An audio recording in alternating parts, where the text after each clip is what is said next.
Yours well, my CPU and RAM have arrived. Look at that. Now it should come with a heatsink paste as well, I think. Made in Costa Rica. Interesting how to make them in interesting places like that. There you go.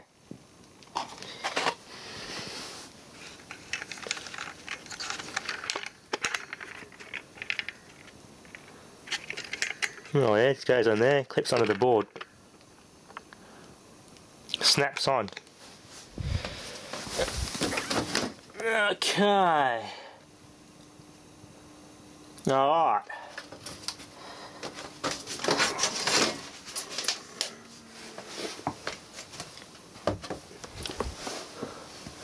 Let's get ready to install the CPU and put the other RAM in first. So it says it has everything I need and a thermal solution, my heatsink paste. Is that it there? Just those 3 pads is enough. I don't know. That's all it gives me. It says in the box, that's all I got. Those 3 little pads on there is enough to transfer all that heat. I don't know. Gotta be careful here.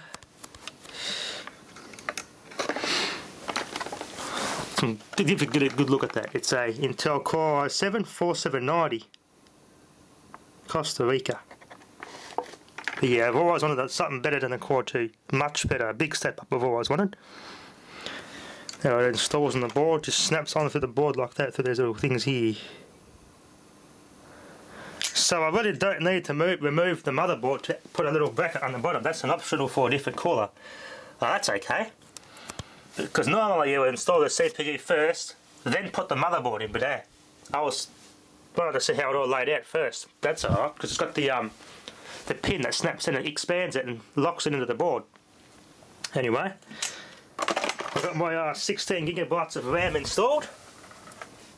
So I should have done that in the first place, bought 16 gigs worth. I'm going to come this far, I might as well make it bigger and better now. That way I don't have to worry about upgrading it later. Anyway, so I'm going to put this, do what that says. I'm going to install the processor, then put the fan on. For connect the CPU opt, which is this one here. There you go. Yeah, this will come together quite nicely. I believe she's all complete. Got bloody hair everywhere here. Wiring's all done, that's alright, everything's plugged in where it should be. Those two I don't use obviously because I don't use a firewire. Different case, but anyway. That'll plug back in the side fan on there, which helps to assist this fan. Everything's plugged in, everything's right to go. Alright. I think I'm safe to say I can power plug this thing in, get the monitor set up, I'll plug it in. Set it up in the other room where it's got that LAN connection. I'll set it up all with that, then I can start getting all the drivers installed for wireless and set it all up. Alright, let's get powering up. Not bad, not bad. Now, that CPU fan here, that back case fan there, I mustn't have plugged that back case fan in there, so I have to plug that one in and get that back fan going. The CPU, you said CPU fan here, but it's going okay. Look at that, the whole motherboard lights up. Look at that, he's awesome. Alright, let's get the stuff going.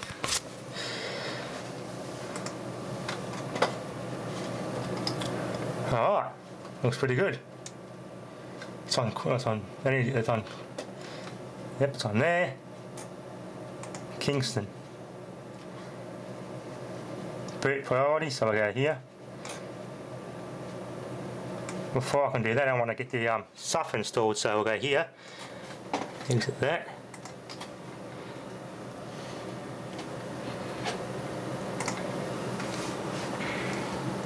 Hang on, there, duh. Alright, let's set everything up and we're pretty much good to go. I just gotta pull the case apart one more time and plug that last fan back in. I'll go tell the BIOS to turn that one on. That's the another fan there, so I'll find out how to turn that one on. There we go, good to go. But keep it happy you've turned this fan on flat out, just to cool everything down. I think that fan's not generating the whole sense of feedback to the motherboard. That's a possibility. Some things are DIY when you buy computer parts, so the fan is working, it just mustn't be generating feedback to the motherboard to tell it that it's working. Interesting. Anyway, I'll load the Windows files up and get going. Seems pretty straightforward now. Just got to get that CPU fan error sorted out. I reckon that fan could be a bit dodgy. I have got another one coming off eBay, because I was originally going to put the Core 280, but I thought, nah, wrong socket, I realised. So I might do this properly and get a nice 7. So while that fan arrives, I'll put that other fan in here. And it doesn't say CPU fan error, it's this fan here that the Hall sensor's playing up in. So I've got to replace that fan coming either way. It just won't have the Intel sticker on it. Anyway, I'll get this thing set up and yeah, it's going to be a good computer. But so far so good, it's working very well. It's going to kick ass. Now I'm just installing all the drivers. First things first, I put the proper chipset drivers, then the audio drivers, LAN driver, then the 3.0 driver. All the important stuff obviously, then I'll set the rest up. Bench is going to be all complete. But it's a lot easier than I thought. It's quite fun building computers. Not bad for my first build. The stickers come off a bit there. Anyway, keep you updated. Got this LG TV on, just going to configure everything. This is Ultra HD by the way. Not normal HD, but Ultra HD this thing. This TV quite doesn't support it because it's only a normal HD TV. But this TV actually has a Japanese made panel. LCD TV. IPS Alpha Technologies Limited. Made in Japan. It's actually quite a good TV with a panel like that. I just got to put my Microsoft Security Essentials antivirus on here, and that will keep it happy. Sound's done, the network drivers are all done. Just got to get my Wi-Fi card to work in this, and it's pretty much good to go. I can get this thing working wirelessly then. Pretty good. That's on the DVI. That's a HDMI monitor as well. I got that in the DVI. Let's just plug into the HDMI. Just got to get it to fit the screen here.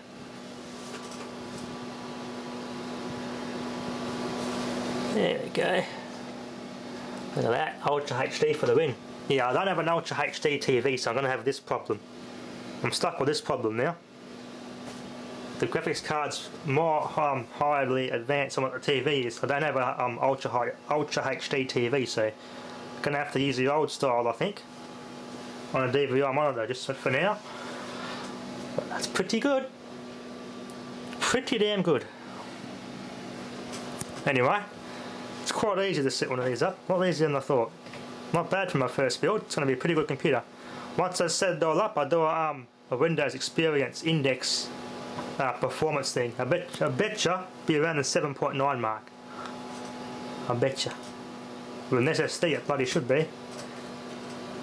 So I get my Windows pause function here, and I'll show you what it is so far. Let's see. It's Core 7, i7 4790, 3.6 GHz. It can go to 4 GHz if I overclock it. It's designed for that. 16 GB of RAM. I sort of get everything up. Finish setting everything up, and I get the Experience Index thing up. So I gotta get this. I gotta get this done too. That's not hard to do. Anyway, let this get all the setups done. And this thing should kick ass. Anyway, more update in a minute. Putting on my Security Essentials Firefox. HDMI cards all set up. The graphics card, I just had to readjust the resolution here. Pretty easy stuff. Now it fits the TV quite good, and the HDMI audio feed and the graphics card is working. And the TV speakers are working as well. Not many flat panel TVs these days have good speakers in it, but this one in particular has quite good speakers. I get the lot and I'll show you. The Vietnamese made speakers, oddly enough, and they do sound quite good for a flat panel TV.